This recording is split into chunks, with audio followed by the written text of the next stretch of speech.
You know, for an industry that defines itself by new releases, one of the things that I find myself doing constantly is going back and playing my retro consoles. What's going on, everybody? I'm Jay, welcome to Square Pegs. Today, I want to talk to you about the games I am still playing in the year 2024 on one of the earliest systems I remember playing that wasn't an NES, the Sega Master System. And we're starting things off with a game suggested to me by my friend, Tiger Chainsaw.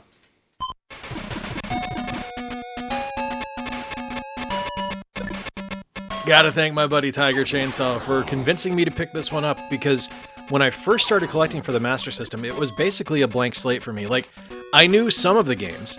I knew the Alex Kidd games, I knew Shinobi and stuff like that, but I didn't know Zillion. I had never played it, and him telling me to pick it up was a stroke of genius, because one, I mean, it's his favorite game, so I'm glad he told me to pick it up and shared that love of the game with me, but Tiger Chainsaw legitimately is one of the most knowledgeable people about the Sega Master System on YouTube, and I love that he was excited to share that love of the platform with me. Be sure to check his channel out. The card's on screen right now. He's got a ton of amazing Master System content. Now, Zillion is a platformer that feels a little bit like a Metroidvania. This is before Metroidvanias, though, so it's kind of like a pre-Metroidvania, I guess, like a prototypical Metroidvania, or a prototype Metroidvania. And it's really cool because it's a sci-fi setting. You've got a character named JJ where you've got a laser gun, you're going through this maze of levels trying to infiltrate a base, and you need to find keys and power-ups to be able to hack into computers to be able to proceed further into the level. Now, I will say, if you do end up playing this game and you've only got a cartridge, be sure to find yourself a copy of the manual online, because there's a lot of stuff in there that is incredibly helpful to help you get through the game more easily. It's a really fun title, though. It is really well designed, and again, kind of a running theme on this video, but it's one of those games where I look at it and I go, God, I'm kind of surprised this is an 8-bit title because of how deep it is, but it just crushes it. Fantastic Master System game, and something that is unique to the platform that doesn't have a lot of stuff like it on the console. I love it.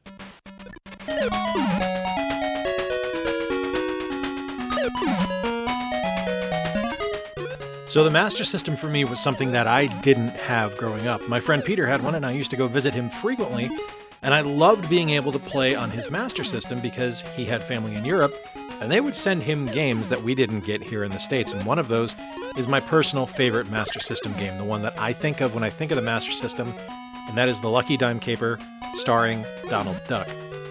Now, in the grand scheme of things, this is a very straightforward platformer. You play as Donald, you have weapons that you can pick up, and you're proceeding from one side of the screen to the other to complete a level. It is a classic 8-bit platformer, but where it really stands out is the fact that this game is a looker. It is absolutely beautiful. When you consider the fact that this is only an 8-bit title, it's kind of mind-blowing what they were able to pull off.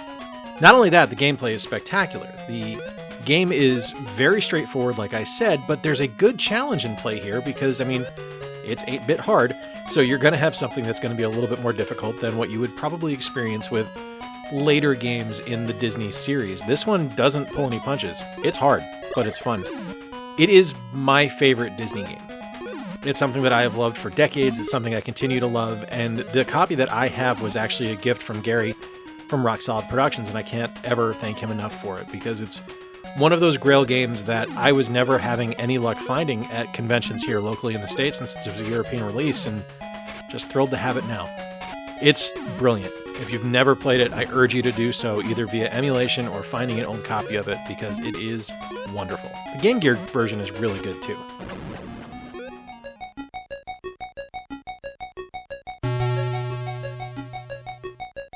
Here's one that's kind of a precursor to, like, Super Monkey Ball and stuff like that. This is Marble Madness. Now, I was not a fan of this game for a very long time, and it was something that just all of a sudden clicked for me, the NES version in particular, because it was something that when I rented it on the NES, I hated every second of it, but it was frequently one of the only games that was left at the video store, so I would rent it over and over and over again, and eventually I figured out what I was doing, and all of a sudden I realized the brilliance of the title. Now, this one doesn't do much different than the NES release, but it is a solid title and it's a lot of fun. If you haven't played it, it's very simple. You play as a marble, you have a almost obstacle course like in front of you that you have to go through, which has ramps and bumps and different enemies on screen for you to avoid, and you just have to get from point A to point B. Now, there's a time limit there. It isn't an endless time, but it's fun. It's a simple challenge, and it's not something, unless you are like a Marble Madness savant, where you're going to be spending a ton of time on it, because eventually you're going to run out of time, you're going to die repeatedly, you're not going to be able to complete a level. It's a great kind of warm-up game for a great gaming session. I absolutely love it. I think it's a fantastic, fun title.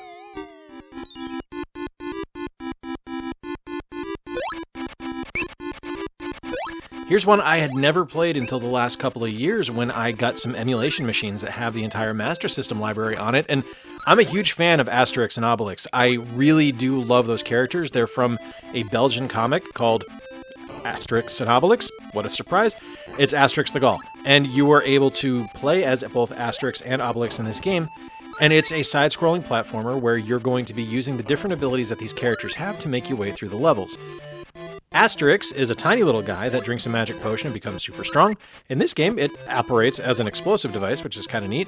And Obelix is the gentle giant who you use to break blocks and to beat up bad guys. It's a wonderful title. Now, this love of Asterix and Obelix is... changing the pronunciation, I understand that, because I don't really know where I'm supposed to go with it or how it's supposed to be pronounced. But this love is carried forward to modern consoles as well, because I love Asterix and Obelix Slap Them All on the Nintendo Switch. It's one of my favorite beat-em-ups. This game's really fun. Very creative level designs. The first half is always an Asterix level, the second half is always an Obelix level, and each of their abilities and each of the way they play a little bit differently than the other one gives you a unique perspective on each level. It's super fun. Really, really love this one, and definitely worth checking out if you are a fan of like classic 1950s, 1960s comics, or you just like good platformers.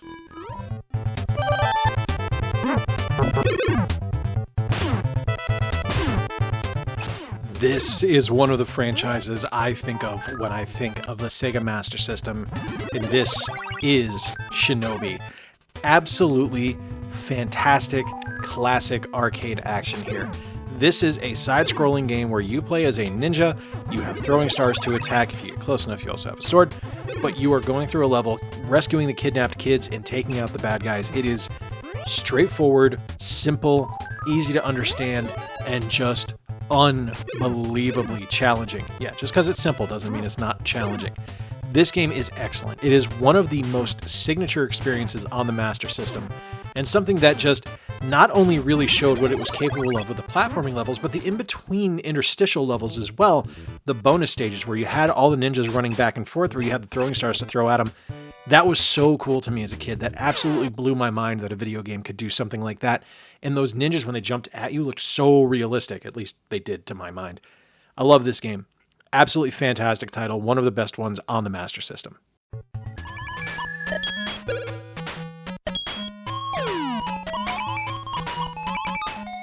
Before any of y'all want to tell me how bad I am at Fantasy Zone, I understand I am. I know I suck at it, and just because I suck at it doesn't mean I don't have fun playing it. It is a game I come back to frequently because it's something that I can just pick up and play for 5 minutes. Now, if you've never played Fantasy Zone, what Fantasy Zone is it's a side-scrolling shooter where you're able to go left and right. You have to destroy the enemy dispensers. You eventually find a shop that comes down, and you're able to purchase upgrades for your ship, the Opa Opa, which will allow you to attack better against the enemies, the continuous waves of enemies that are on screen. Now, as you defeat the enemy dispensers, you're going to have fewer and fewer enemies coming at you, but it's a really fun and challenging game that is like deceptively simple because it's just left and right and fire with a bomb button. But it's fun, man. It is so much fun. The boss battles are huge. They take up like half the screen. It looks really cool. The music is great. Like, it is such a simple and easy to understand game that it's hard to not love it because of how great of a title it is.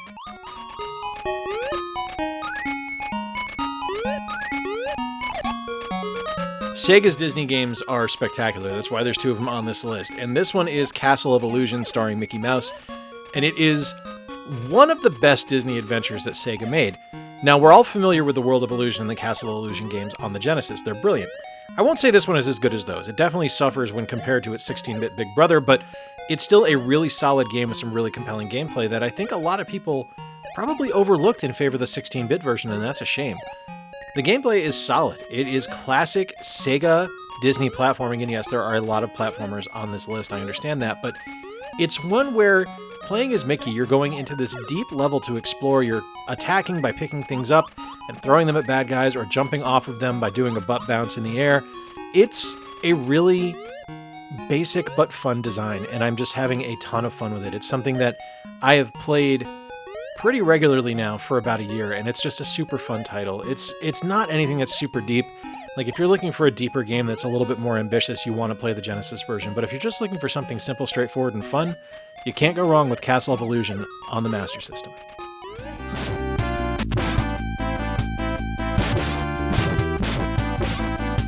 When I first started collecting for the Master System, one of the most consistent things that people said to me was, you need to get Double Dragon. It's better than the NES release. And that wasn't a really high bar to clear for me, because I'm not a huge fan of the Double Dragon release on the NES. I thought it was a little bit clunky. It didn't really look great. So I wasn't in a huge rush to pick this one up on the Master System, but I got this a couple of months ago. I think I got this at Korg's in Columbus.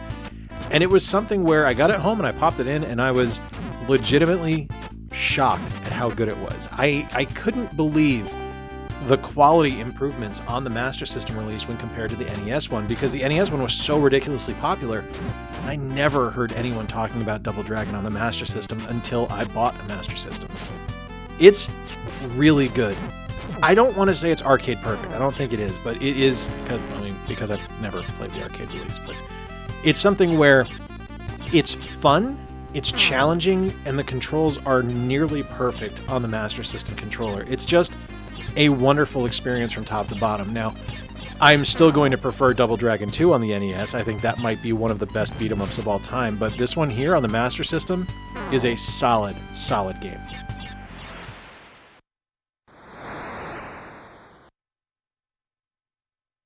While I definitely prefer the Genesis release, the Master System release of Outrun is not something that people should overlook, because it is wonderful. It is a fun racing game.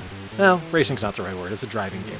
It's a fun driving game where you are racing against the clock, and there's occasional opposing cars on screen that you need to avoid so you don't wreck, so you're able to maintain your time. And it's a classic arcade action game. It is so much fun. And the Master System version is fairly faithful to the arcade release. Now, the Genesis one is significantly better in regards to being like one-to-one as far as what the arcade version goes, but this one does an admirable job of kind of sticking all the landings that it needs to. It looks good enough, it sounds good enough, the controls are good enough. It's just a fun game overall, and really, that's all you need. And kind of like Marble Madness, Outrun is one of those games where, if less you are just spectacular and hitting all your lines as you play, it's something that's a great warm-up game for a longer gaming session, for something like Golden Axe Warrior. It's something where you're able to just kind of hop in, play for a little bit, hop out, and go to a longer running game. It's super fun, fantastic title, and absolutely worth picking up if you are a fan of the Outrun series.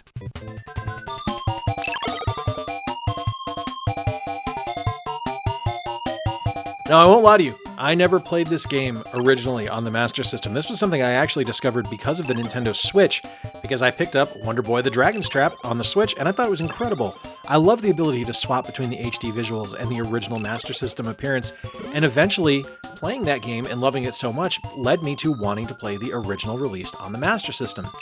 And it is magnificent. Like, this is such a wonderful, fun game. This is, like, screams Sega. Well, I mean, it screams Hudson Soft, but it screams Sega stylings to me. This feels like a Sega game. Even the one on the Switch, I'm like, this is Sega. This feels like something that should be on a Sega console. I can't really quantify why, but it just does. Like, the character designs, the movement, kind of the locomotion of the characters, the abilities, the power-ups, the different things and the enemies that you're going to fight, it all feels like something straight out of a Sega game, and of course it is, because this is on the Master System. This is such a classic experience and such a wonderful way to play kind of a touchstone landmark 2D adventure game. I don't want to call it a platform, there's platforming elements to it, but it's more of an adventure game than anything. And it's just so brilliantly well designed. Now, the Wonder Boy series is also kind of co-opted to being Hudson's Adventure Island series. There was a deviation after the first one. Like, the first Adventure Island is the first Wonder Boy. It's just kind of reskinned, but they went in separate directions after that. And personally, I kind of prefer this version of Wonder Boy over Master Higgins and Adventure Island. Absolutely love this series. Absolutely fantastic. If you've never played it, you need to.